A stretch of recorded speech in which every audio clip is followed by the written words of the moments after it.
मेरे प्यारे दोस्तों, मोदी सब जानते हैं।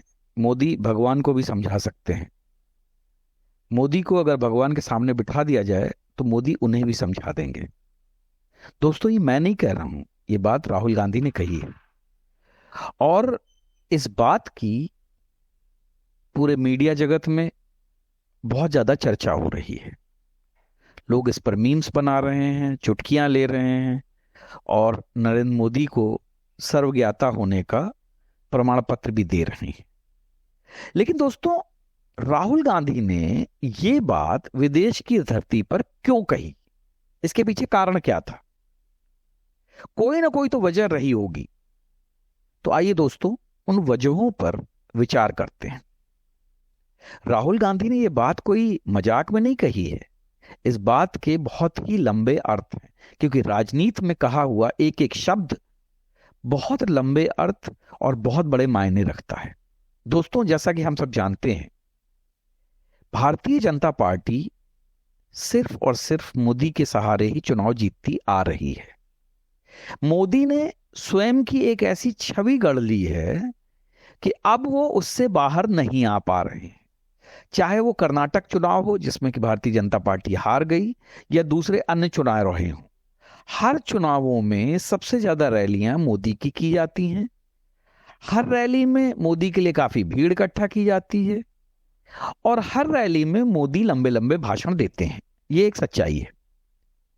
कांग्रेस हो या दूसरे अन्य दल हों, उनको पता है कि मोदी की इसी छवि का प्रतिकार करना उनके लिए कितना जरूरी है। और मोदी हर तरफ से इसी वजह से अब घिरते हुए नजर आ रहे हैं। दोस्तों, क्या होता है कि जब आप एक ही चीज को बार बार हर बार देखने के आदी हो जाते हैं तो आप उस छवि से चिढ़ने लगते हैं, उस चीज से आपको घृणा होने लगती है। आप एक ही चैनल पूरी जिंदगी नहीं देख सकते। आप एक ही चैनल पर एक ही जैसी बातें बार बार नहीं सुन सकते। लोग चैनल बदलना चाहते हैं, और वो भी भारत की जनता। भारत की जनता तो कब किससे ऊब जाए ये किसी को भी नहीं पता। और ये बात मोदी जी को समझ लेनी चाहिए कि मोदी जी अब ओवर एक्सपोज्ड हो चुके हैं। ट्रेन को झंडी दिखानी हो, या किसी सम्मेलन का उद्घाटन करना हो, या किसी भी छोटे मोटे प्रोग्राम में जाना हो, हर जगह मोदी जी चले जाते हैं। और मोदी जी अपने अलावा किसी अन्य दूसरे बड़े नेता को आगे लाना नहीं चाहते हैं, ऐसा प्रतीत होता है। यह बात भारतीय जनता पार्टी को भी सोचनी पड़ेगी कि जब मोदी जी रिटायर हो जाएंगे तो क्या उसके बाद भी आप मोदी के नाम पर वोट मांगोगे? तो इसलिए एक सेकंड नंबर की जो लीडरशिप है उसको आगे आना चाहिए। साथ ही साथ मोदी को भी अब अपने, जैसे वो हर महीने एक मन की बात करते हैं, चलिए बहुत बढ़िया है, लोग आपको सुनते हैं। बट उसी समय आप, पता चला किसी आईएएस अधिकारियों के सम्मेलन को भी उद्घाटन कर रहे हो, किसी पसमानदा समाज के सम्मेलन का भी उद्घाटन कर रहे हो, चुनाव का भी जो है एक चक्कर लगा रहे हो। आप में ऊर्जा ज्यादा हो सकती है, आप 10 जगह पे जाके 10 तरीके के भाषण दे सकते हो, लेकिन जनता जो है इतनी ऊर्जावान नहीं है। वो आपके 10 भाषणों को नहीं सुनेगी, वो आपके हर भाषण में कमी निकालना शुरू कर देगी। आपके ओवर एक्सपोजर होने का फायदा जो है वो विरोधी दल उठाएंगे। और यही बात इसीलिए राहुल गांधी ने कही है कि मोदी तो भगवान को भी समझा सकते हैं, मोदी सब जानते हैं। मोदी जो है, अगर उनको भगवान के साथ बिठा दिया जाए तो वो उनको भी मतलब जो है अपने तरीके से समझाने लगेंगे कि दुनिया कैसे बनाई गई है। तो मोदी जी को अब धीरे धीरे अपनी इन एक्टिविटीज में कमी लानी चाहिए।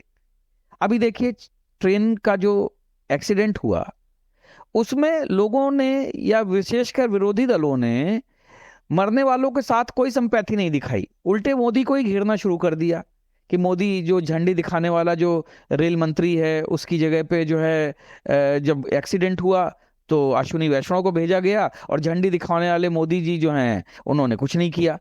हालांकि बाद में मोदी जी भी उस घटना स्थल पर गए, लेकिन तब तक जिन लोगों को जो बोलना था वो बोल चुके। तो मुझे क्या लगता है कि अब मोदी जी को अपनी इस ज्यादा छवि को चमकाने की कोशिश छोड़ देनी चाहिए।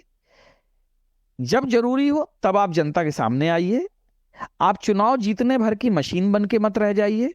हर जगह रैली, हर जगह तमाशा, हर जगह ओवर एक्सपोजर, ये सब करने की कोई जरूरत नहीं है। इस देश की जनता जितनी समझदार है वो हम सभी जानते हैं। अब उसको जरूरत से ज्यादा समझदार करने की कोई जरूरत नहीं है, और ना ही अपने सारे विचारों से बार बार अवगत कराने की जरूरत है। जनता को उसके हाल पे छोड़ दीजिए। आप अपनी प्रशासन पे ध्यान दीजिए, अपनी प्रशासनिक छवि अच्छी बनाइए।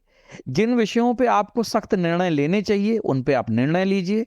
जो घटनाएं इस देश में हो रही हैं, जिन घटनाओं पे आपको मुखर होकर सामने आना चाहिए, आप उन घटनाओं पे सामने आना नहीं चाहते हैं, उसमें आप पीछे के दरवाजे से बाहर निकल लेते हैं, उस पे आप कोई कमेंट नहीं करते हैं। चाहे वो पहलवान आंदोलन हो, चाहे उससे पहले शाहीन बाग आंदोलन हो, चाहे उससे पहले किसान आंदोलन हो, चाहे उससे पहले अवार्ड वापसी का किस्सा हो, कभी भी मोदी जी ने किसी भी मामले को फ्रंट फुट पे आके नहीं खेला। हमेशा बैक फुट पे आके और चुपचाप जो है उस चीज को अवॉइड करते रहे।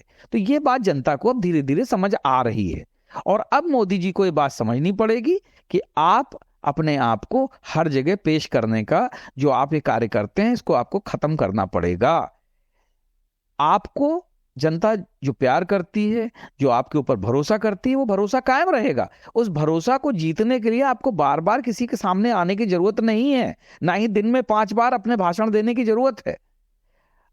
आप अपना कार्य करिए, आपके अंदर ऊर्जा है, आप 18 घंटे काम कर सकते हैं। लेकिन अगर आप इन भाषणों के भी 2-4 घंटे कम कर दें तो वो पूरे 18 घंटे सही ढंग से यूटिलाइज हो जाएंगे। ये जनता समझती है। इसलिए आप जनहितकारी निर्णयों को लेने में जल्दी दिखाइए, त्वरित निर्णय लीजिए, और किसी भी प्रकार के अब ओवर एक्सपोजर से बचिए। ये बार बार भाषण देना, मन की बात सुनाना और हर मुद्दे पर अपनी राय रखना, इसकी शायद अब जरूरत नहीं है, और आपको इन सब चीजों से बचना चाहिए। जय हिंद, जय भारत।